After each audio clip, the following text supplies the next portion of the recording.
Fala galera, tudo bem? Nas últimas semanas, por causa do segundo turno das eleições, choveu de tweets de gente se questionando, refletindo, né, sobre o que é eleição, o que é voto, o que é democracia e tudo mais. Eu separei 3 tweets que eu acho interessante porque são de influencers, né, de gente famosa, que trazem algumas discussões, mas a gente precisa entender melhor o que se está discutindo ali. O primeiro que eu trouxe é o da Anitta. Ela questiona o seguinte: se o voto é secreto, protegido pela lei, por que será que as pesquisas de votos são permitidas pela lei? Não parece um pouco ambíguo? Bom refletir sobre. Eu diria que é bom refletir antes de twittar, tá? Antes de escrever as coisas na internet, a gente tem que refletir. Parece que não foi o caso desse tweet. Ou então, né, falta um bom entendimento sobre o que está falando. Veja bem, ela está comparando coisas distintas, né? O voto é secreto, tá? Protegido pela lei, ponto. Isso é. De um lado é o voto.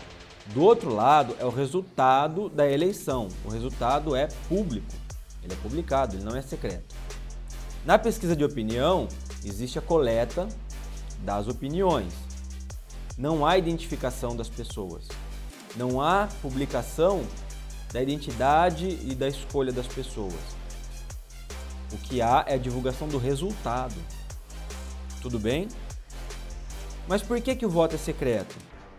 O voto é secreto para garantir a segurança, garantir o sigilo de quem está votando, né? Para que o eleitor não sofra pressão de capangas, de bandidos, né? Milícia, traficante, dizendo em quem deve ser votado.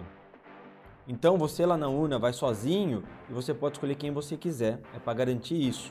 Se você olha a história do Brasil, num passado ali não muito distante, né, o voto não era secreto. As pessoas votavam tudo junto na mesa lá aberta, escrevendo no papel e colocava na urna. Isso permitia com que os poderosos controlassem o voto, né? Eu te dei tal coisa, você vai votar em mim agora, então vai ficar um capanga ali olhando em quem você vai votar. Isso era o chamado voto de cabresto, tá? Então, para que não haja isso, o voto é secreto. Segunda questão é: a pesquisa eleitoral não define nada. Ela não define rumo da nação. Ela não define quem vai ocupar o governo. A pesquisa é só uma pesquisa de intenção de voto, ou seja, intenção. Pode ser que sua intenção mude. Então ela está verificando ali naquele momento qual é a sua intenção, né? Você pode mudar 1 milhão de vezes até o dia da eleição. No dia da eleição você vota e aquilo é que vai definir o futuro do país. Entendeu? É por isso que o voto é secreto, é por isso que a pesquisa de opinião pode ocorrer. Veja bem, quando é divulgado o resultado da pesquisa, nunca é divulgado identidades individuais, identidades pessoais, né? O fulano escolheu tal pessoa. Não, tá? Não é feita essa identificação. Então, o que ela está comparando são coisas distintas. A pesquisa de opinião é uma pesquisa de opinião de intenção de voto, em quem você votaria, né? O voto já é o próprio voto, tá? Espero que tenha ficado claro aqui. Qualquer coisa, posta um comentário aí pra gente, tá? Vamos pro segundo tweet. Agora vem uma pérola do Monark. A oligarquia usa dinheiro para controlar o que os influenciadores podem e devem falar, e o que não podem também. Bom, Monark, sinto te dizer, mas isso chama-se capitalismo, tá? Coloca aí a oligarquia para parecer que é uma coisa mais intelectualizada, que ele sabe o que ele está falando, mas não, tá, Monark? Isso aí chama-se capitalismo, aquilo que você defende, aquilo que você acha que é legal, né? Mas que no fundo é o dinheiro que manda, e assim sempre foi, né? Se o empresário está pagando a publicidade no jornal, grande chance desse jornal dar notícia que o empresário está bancando, né?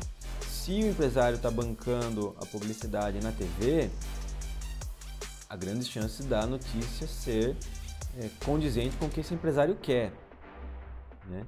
Então, para você que acha que a mídia é independente, para você que acha que o capitalismo é o melhor porque você tem liberdade disso, sinto muito de dizer, mas você não tem tanta liberdade não, o dinheiro sempre comandou. Tá ok, Monark? Então pensa um pouquinho antes de ficar defendendo o que você não sabe. O próximo tweet é também desse campeão. Do que adianta votar se no fim quem manda é o STF? Bom, nós temos aqui uma grande pérola do conspiracionismo, né? De que adianta votar se no fim quem manda é o STF? Acontece que o monarca ele parte de uma concepção de democracia que é chamada democracia liberal, né? Que é muito formalista. O que isso quer dizer? Ela se encerra no voto, né? Então, você vota, a sua participação política se encerra ali, e aí ele expressa o descontentamento dele aí, que o STF é que vai mandar, de que adianta votar. E o que significa dizer que o capital é que manda o que vai passar nessa mídia? Significa que o que você vai receber, né, a informação que você vai receber, o que você vai consequentemente pensar, o que você vai sentir da realidade, é o que o capital está querendo. Então, o capital diz o que é importante você ficar sabendo. O capital diz o que é importante você discutir. Quando a gente fala, por exemplo, de regulação da mídia, a gente está falando em responsabilizar esses agentes. Está falando em democratizar o acesso. Democratizar também a produção de informação. Se o capital determina qual informação vai chegar para você, é o capital que está construindo a sua realidade. Então, os grandes capitalistas, as grandes empresas estão dizendo para você o que está acontecendo no mundo. São eles que estão definindo, eles que estão filtrando as informações. Se você está preocupado com a participação popular, a participação política, né, das pessoas, você tem que ter a ideia de que ela não se encerra no voto. Ela não é restrita ali à eleição, ao dia da eleição. Ela está nas manifestações cotidianas, ela está nas discussões políticas, ela está nas assembleias de estudantes, reuniões de sindicato, reuniões de associação de moradores. A política está aí no dia a dia. Ela não é só o voto. Então, quando você reduz a sua participação só ao momento do voto, aí sim, Monark, você vai ficar frustrado porque o seu voto não vai conseguir alterar a realidade política, porque ele fica diluído no meio de milhões de votos. O seu candidato vai ficar diluído num congresso gigantesco ali, cheio de gente, né? E cheio de gente que vai obedecer o que o patrocinador da campanha quer.